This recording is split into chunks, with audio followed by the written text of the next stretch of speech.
Imagine the following situation. You've bought tickets to a concert that cost you $100 each. And as the date approaches, you realize you're feeling terribly sick and the weather forecast is dreadful. However, you decide to attend the concert anyway, even though you don't really want to.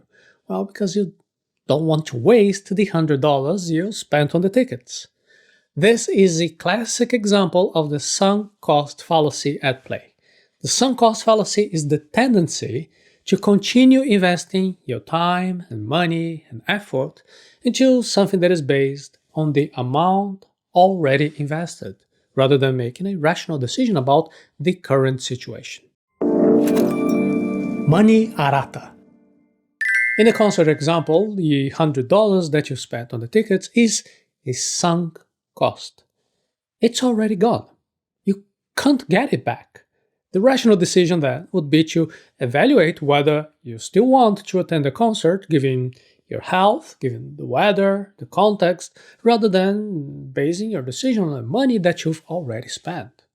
By attending the concert, despite feeling unwell and the bad weather, you might end up having a miserable experience, making your decision irrational. This is such a strong fallacy that our brain refuses to understand it. You probably have some objections by now. Although I already mentioned the sunk cost fallacy in our Arata Academy summary of the book Thinking Fast and Slow, this time we'll go into more detail. Now attention, this is not financial advice. Please read the full disclaimer before proceeding. The past does not exist anymore. You need to evaluate the experience itself, not what you paid for it in the past. If you're feeling really sick and the weather is terrible, you're likely to have a negative experience in the concert. In this case, the rational decision would be to stay at home and prioritize your health, your comfort, over the money you've already spent. The sunk cost, the $100, should not influence your decision because it's already gone. And attending the concert won't bring that money back. The past does not exist anymore. What you need to focus on is the current situation and the expected enjoyment from attending the concert rather than the money you've already spent on the ticket. If you still don't understand sunk cost, you can try to imagine possible scenarios and see how you're not getting value in these scenarios. Sunk cost can be difficult to understand intuitively, and therefore you can use imaginary scenarios to help to clarify your thinking. It is important to focus on your current situation and make decisions based on what will benefit you the most right now, rather than dwelling on the money of the past, the resources you've already spent. And by doing so, you avoid falling into the sunk cost fallacy and you can make more rational, well-informed choices in your daily life. So let's take a look at scenario A. You are attending the concert despite feeling sick and having terrible weather. See, you will have an unpleasant experience. You might even get more sick as a result. And in this case, you haven't gained any value from that $100 that you spent on your tickets, and on top of that, your well-being is negatively affected. Now in scenario B, you stay at home. You take care of yourself because you're not feeling well. You will miss the concert, but you prioritize your health, your well-being, and here, although you're not getting your $100 back, you are making your rational decision based on the current situation. Do you agree that in both scenarios, the $100 is already spent?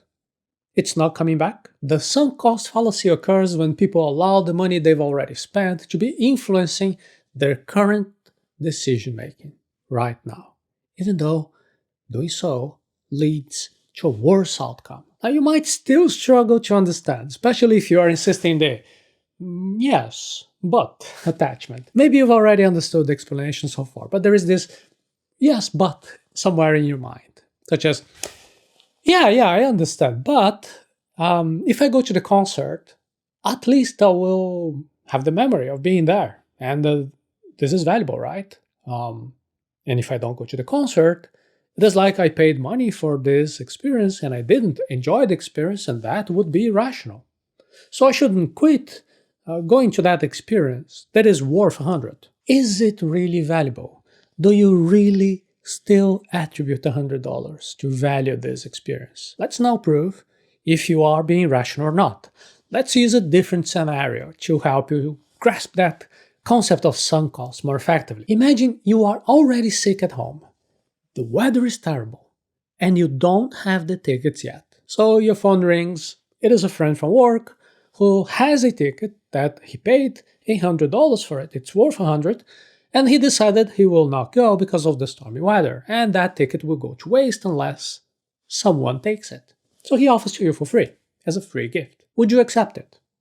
Would you brave the storm and your sickness to attend that show with that free gift? If your answer is no, and you would decline the kind offer from your colleague, it shows that the real value that you attribute to this experience is zero. Given the current health you have, the current weather, it is not worth the effort. You're attributing zero value to this experience because you're rejecting it for free. Now see how we just proved in this imaginary scenario how sunk cost is so powerful. Because in one case, with free tickets, you don't want to go. But in the original story, in our original case, the $100 that you originally spent on those tickets is influencing you to be irrational.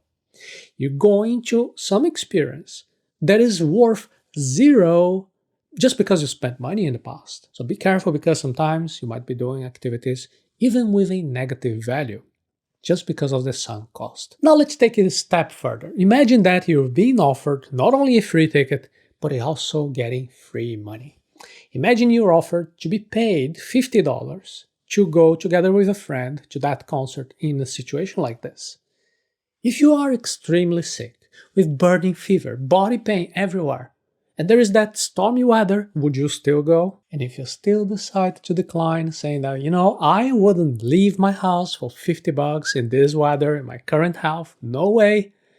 This further emphasizes that the true value that you are placing on attending that concert in these conditions, it is not only zero, it is negative. You would reject being paid to have the privilege of staying home. Let me make this even more visual. Imagine that you already received in your home an envelope.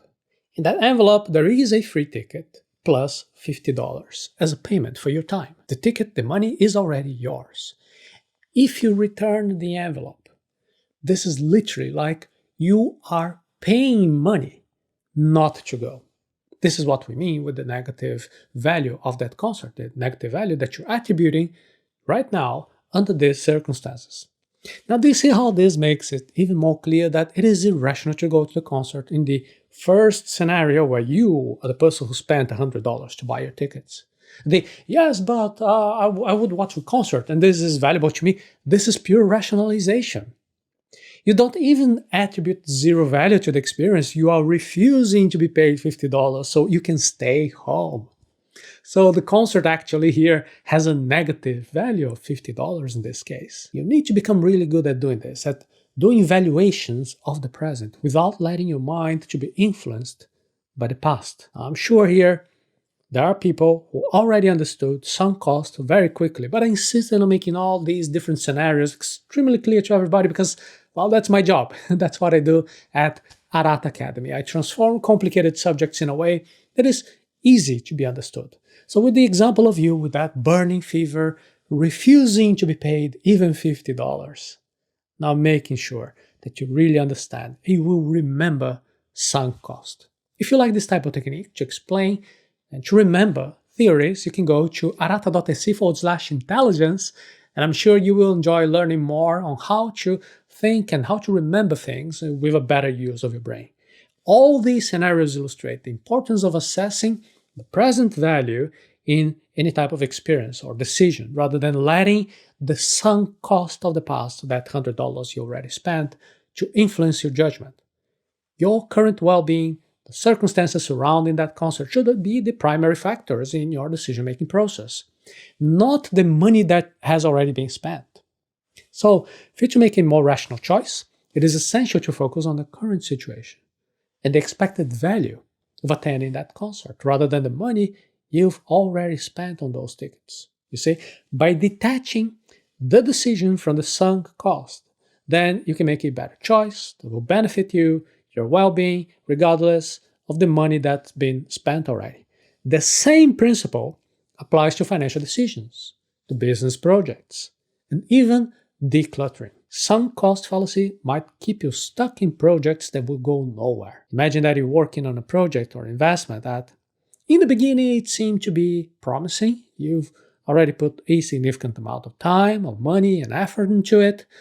However, as time goes on, it becomes increasingly clear that the project won't bring you the expected returns. Now, despite this, you continue to invest in that project because you're reluctant to give up on something that you've already devoted so much into. This, again, is also the sunk cost fallacy at play in your life. When you're faced with this type of situation, it is essential that you take a step back and you assess the opportunity cost.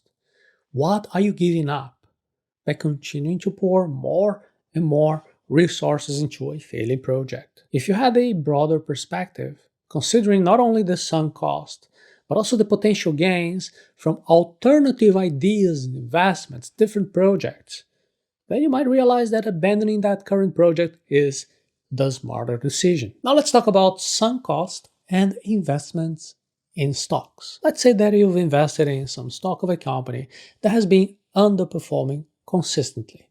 You might be tempted to hold onto it, hoping eventually it will recover because, well, you don't want to realize the loss. However, a rational decision would be to assess the current situation and determine whether it is best to cut your losses and go and take your money and invest in something that is more promising. By avoid falling into the sunk cost fallacy trap, you can always evaluate your projects and investments based on the current and the future potential, rather than the resources that you've already spent. Remember that sunk costs are irreversible. They should not be influencing your decision-making process. Now, if you're struggling to let go of certain items because you're worried about losing the money you invested in them, well, again, that's sunk cost. When it comes to decluttering, the sunk cost principle means that the money, the time, the resources that you've spent on something in the past should not be influencing whether or not you will keep that item in your life at the moment. The money is gone already. Regardless whether you keep that item in your shelf or in your drawer or not. What truly matters is if the item still serves you a purpose, if it contributes to your happiness, your overall well-being. Instead of focusing on the money, shift your attention to the benefits of decluttering. By getting rid of clutter, you can improve your mental health, you can reduce your stress and anxiety, you increase your efficiency. These benefits are far more valuable than the sunk cost of these items that you're not letting go. To avoid the sunk cost, you have to focus on the future rather than on the past. So this is the practical takeaway lesson for you to help you to avoid falling into this sunk cost fallacy trap. When you're making decisions, always focus on the potential future benefits, future costs, rather than what is in the past, what you have already invested. This will help you to think more clearly, more rationally about your choices and will lead you to better decision making and ultimately improve your financial freedom. Remember that sunk costs are gone. They can't be recovered, so don't allow them to dictate your future actions. Base your decisions on what will bring you the most value moving forward. Then you'll be on your way to make smarter choices and becoming wealthier. Okay, this was a detailed explanation of sunk cost with many illustrative examples. There's a lot of theory and techniques in a way that I used here to explain to you, and if you're interested in learning how to communicate in a similar way, I've got good news for you. You can visit right now the link arata.se/intelligence.